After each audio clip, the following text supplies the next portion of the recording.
well. And then when LSB, Lutheran Service Book, came out, we added Divine Service Setting 4 and Divine Service Setting 5. Setting 5 is based off of Luther's German Mass.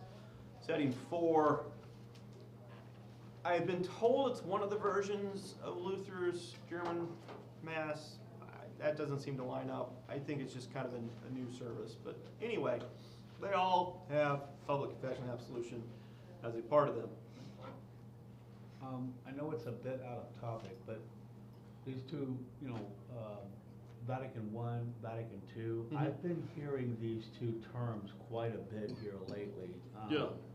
Especially, when I'm perusing on YouTube and whatnot. Yeah. What is the deal with that? Does Vatican I have to do with like succession from the first pope down to before Vatican II? I forget what was, so in the history of the church, whenever there's issues, there's councils that are called. Yeah. Right? Now, historically, there were ecumenical councils. So representatives from the East and West came together. Right. After the split, Rome kept on calling councils and calling them ecumenical councils, but nobody from the East was invited. Right? So the Council of Trent is not an ecumenical council. There's several of the Lateran councils, things like that.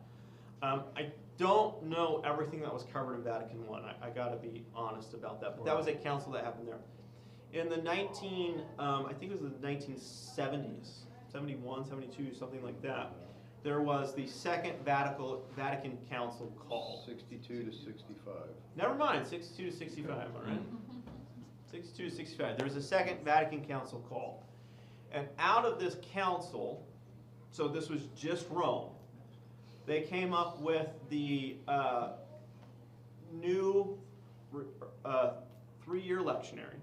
So before that, all liturgical churches used the 1-year lectionary, especially in the West. They used the 1-year lectionary. It's very, very similar across church bodies. They came up with a 3-year lectionary. They came out with what's known as the new order, all right, or the new orders. So instead of just the Latin Mass, the Mass in the language, and this is what it's going to look like, and things like that. There was a couple other things that came out. People tend to see this council as being very liberal and very liberalizing to the Roman Catholic Church. Now, here's the thing. Councils are called in response to trends that have been lasting for years. So a council is more a symptom than a cause. Right? Same thing like presidents. Presidents are symptoms, not causes. Right? Presidents don't cause political movements. They're the result of political movements. Right. Okay. So all this quote-unquote liberalizing that Vatican II did was already being pushed for and happening in certain parts of the Roman Catholic Church. They allow things to happen. They don't dictate things to happen. People get very upset about it, though. One of the things that people get upset about is like the unknown Christian, right?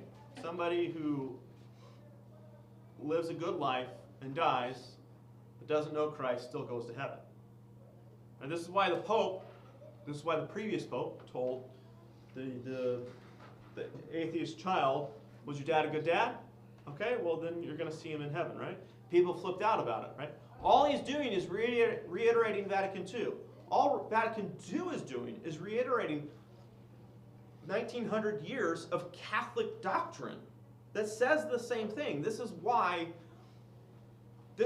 of our points about good works. If you focus that salvation is based off of faith and good works, then anybody can be saved outside of Jesus Christ, and you lose Christ.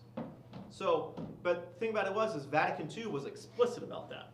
Because people are like, oh, the church has gone liberal. It's like, no, it just reiterated what the Roman Catholic Church has been teaching for, I shouldn't say 1900 years, 900 years basically at that point. But on that interview, or that whatever, what I saw on TV about that, it showed him talking to the little boy, and he made one good point, I thought. One really good point was, God decides who is saved. Right. And that is what the doctrine of the unknown Christian is based upon. Right? So again, people flipped out about it. Well, one thing, I mean, you got a school class, I think they were third graders, right? You want the Pope to be a jerk? I don't. I mean, could he have answered it a better way? Me as a Lutheran with Lutheran theology, I think so. He could have. But he answered it a way that he did in the moment, not realizing the question that was about to be asked to him. So I think maybe a little grace could be extended too. Again, all he's doing is reiterating Catholic doctrine. Because ultimately, it is God who judges. Right. And this is why, by the way,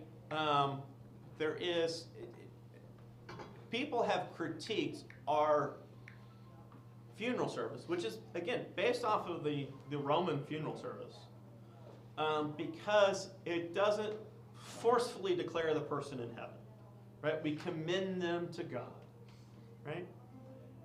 Well, because in Roman Catholic doctrine, because if you want to truly sit on that, well, God decides, you almost force yourself into a Calvinistic position of, well, we don't really know, right? And yeah, Calvin doesn't come up with his theology out of the air. He's able to quote Catholic doctrine to do it.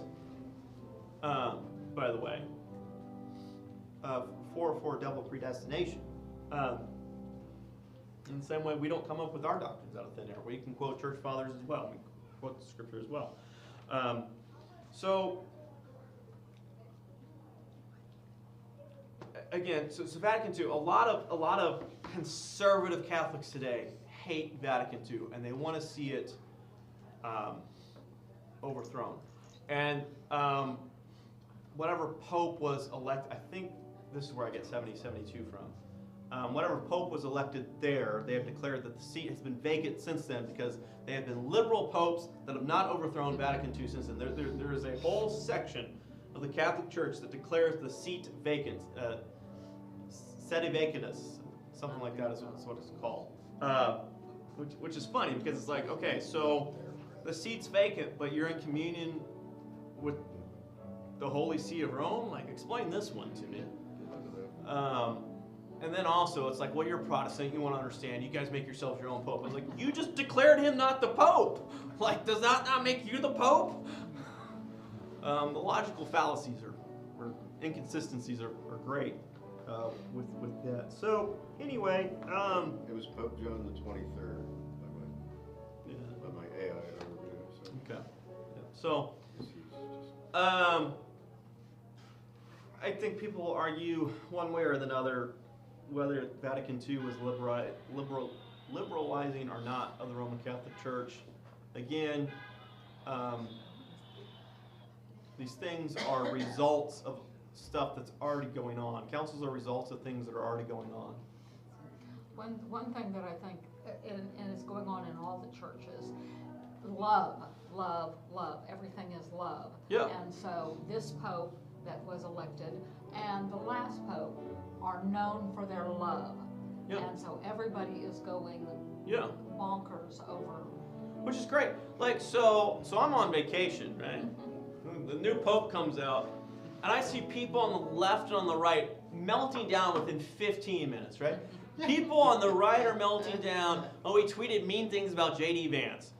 All right. I looked at the tweet. It just said J.D. Vance was wrong. I was like, I don't know if that's a mean thing to say or not. Well, whatever. That's an opinion, I guess. But you know, they're melting down. He's a liberal Pope. He's gonna be like Francis. He's gonna continue like Francis. And the liberals are melting down because he's a conservative Pope. He's not gonna have women's ordination. He's not gonna be for LGBTQ people. I'm just like, oh, okay, great. Like, everybody's upset. He's been Pope for 15 minutes, you know? My favorite tweet in that was somebody running through basically those two lists that everybody's getting upset about. And the final statement was, I don't know, it seemed to me like the Pope might actually be Catholic. Yeah, you know. Because you know, pro-life, pro-immigrant. Yeah. Okay, So, liberal or conservative? So yeah, and that's the thing, right? The Pope, the church, and the Pope himself, but just the church is large, the LCMS, right? We don't conform to political ideologies. There are there are platforms of almost every political group that I'm aware of that we will agree with and disagree with on their parts. We don't. That's why we don't endorse political parties. Citizen, and if you live abroad, you still have to file IRS tax forms as long as you are an American citizen. And so somebody was like, so answer this, like, does he have to pay taxes, like, to the IRS? And if he doesn't, is the IRS going to come after the Pope?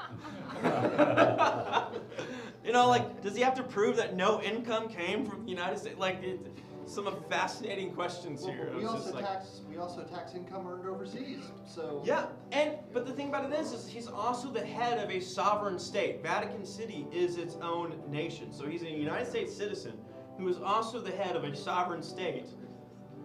Just lots of fun things that I don't think our legal code is prepared for to answer these questions. What? It's a charitable organization. It is, but Vatican Isn't City. it a 503?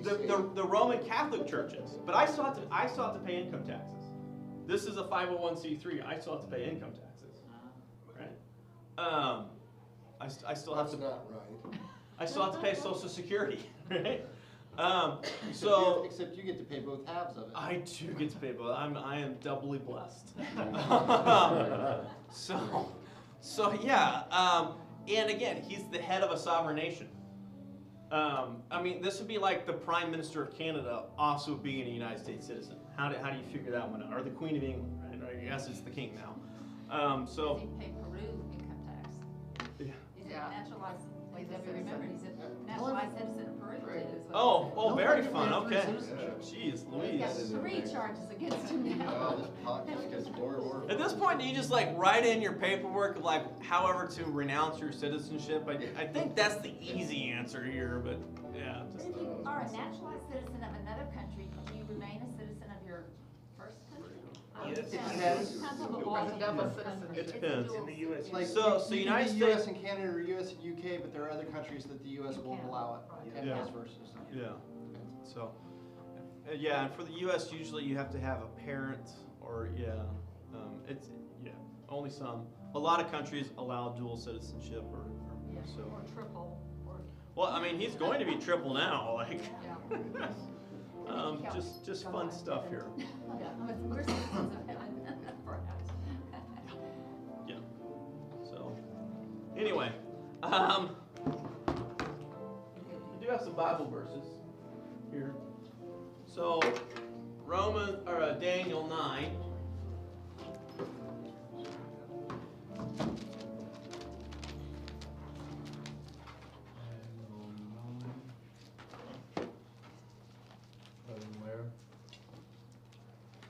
Daniel 9, starting with verse 1 through 23. We're not going to read the whole thing because it's a lot. We don't have the time for that. Daniel 9. So, what happens is you guys know the story. The kingdom of Judah is conquered by the Babylonians. The Israelites are taken into captivity into Babylon. The noble youths are brought into the king's service. Daniel is one of those noble youths, and he has a gift for administration.